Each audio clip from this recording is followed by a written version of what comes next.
DME Media School to present the Ganesh Shankar Vidyarthi Award for Value-Based Journalism to Ms. Madhu Bhatia Jha. Let us have a look at ma'am's motivating journey.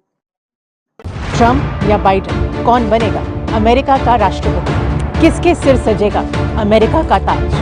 क्या है अमेरिकी चुनाव के मुद्दे? अमेरिकी चुनाव में क्या है हिंदुस्तानियों का रोल? कौन बनेगा राष्ट्रपति? सीधे अमेरिका से, सिर्फ एबीपी न्यूज पर।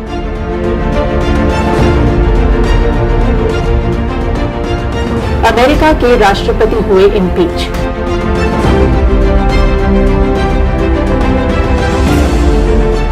और जब राष्ट्रपति डोनाल्ड ट्रंप हो तो ये कोई चौंकाने वाली बात नहीं लगती है। मैं इस समय हूँ अमेरिका के बॉस्टन शहर में, उसी शहर में जहाँ मैराथन के दौरान लगातार 2 धमाके हुए।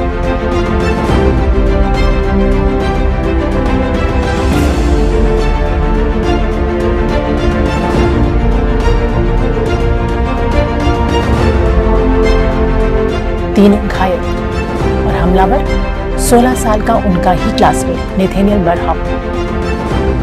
क्या हुआ उस दिन?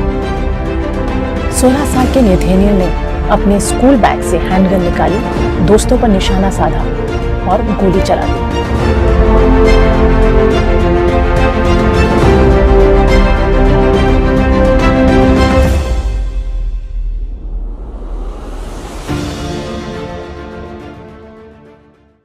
Madhu Bhatia Jha has been the US Special Correspondent for ABP News since 2007. Based in Chicago, Ms. Jha primarily covers crime and political news. As part of White House Press Corps, she has covered President Trump and President Obama's state visits to India.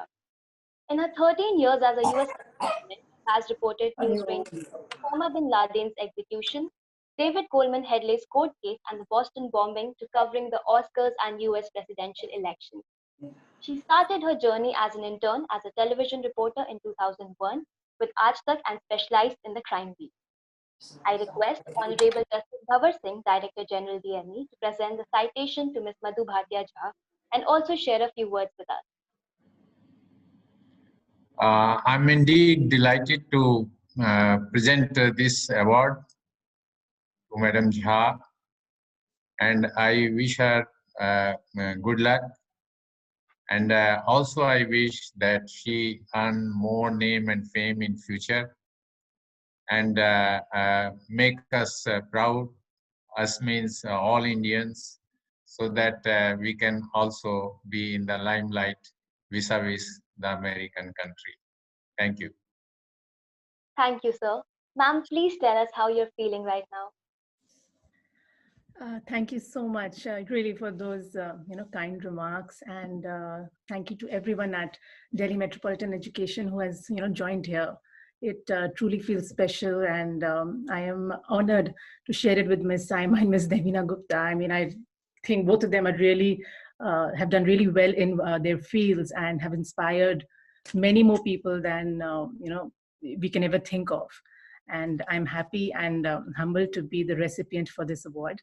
And I would say that I think teachers like all of you at DME, they are a very big part of shaping an individual and how they ultimately contribute to the society. In fact, Dr. Ambrish Saxena was one such professor in my journey here because, he was my professor once. I attended his classes. And I don't know if Dr. Saxena would remember, but there was one special class where, he would challenge the students, and he threw a challenge at us to brainstorm about Bill Clinton's impeachment. And little did I know at that time that, years later, those brainstorming sessions would help me when I would be covering the Donald Trump impeachment. So, you never know what you'd learn in class and where it would, any class which would ever help you later in life. So thank you so much for that. And I think it is not lost on me that, this award is named after a journalist who died defending humanity during communal riots. And it's really sad that even 90 years since his death, racial and communal divide still exist, whether it's in India, in US, and, especially in the US, where the last, couple of years have been deeply disturbing because of the Black Lives Matter movement.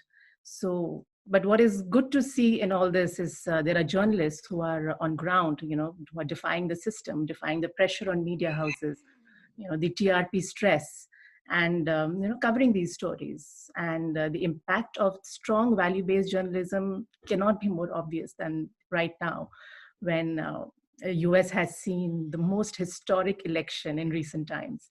So relentlessly honest journalism by reporters on ground here, the American journalists, is why hopefully 2020 will end on a better note than many of us had expected. So I also have to admit that many times, there have been disillusionment. I've been angry, frustrated at, when you deal with daily TRP journalism, or it's very difficult to find a balance between that. So one thing I would just like to say is that we cannot escape the sensational reporting world that exists around us. It's very difficult to get away from that. But what has helped me is to know where to draw a line personally as a journalist, and above all as a human being. Because more often than not, I've seen journalism and humanity getting lost in the glamour of being on TV or behind the power of a press ID card. So that's why I feel that it has become really, really important to understand the kind of person we want to be, the kind of influence we want to spread around us. So once that line is clear in our mind, there will always be a sense of pride in the way we cover and present stories. I think more importantly, it's really a lot of fun being present at locations where history is being written. So for any of you who are aspiring to be journalists, or who feel that it is all just glamour, it's not. It's a lot of responsibility being at locations, being part of history, and remembering the way you covered an event, the way you presented it to the world. That will always matter. Like, I'm never going to forget when Barack Obama entered the White House, and hopefully I'm never going to forget when Donald Trump walks out of the White House. So thank you so much once again for thinking I'm worthy of this award. I am extremely honored, and I wish all of you the very best in your future. I wish all of you a memorable journey in your journalism career and having your own many memorable events. Thank you. Thank you so much, ma'am, for sharing your story with us.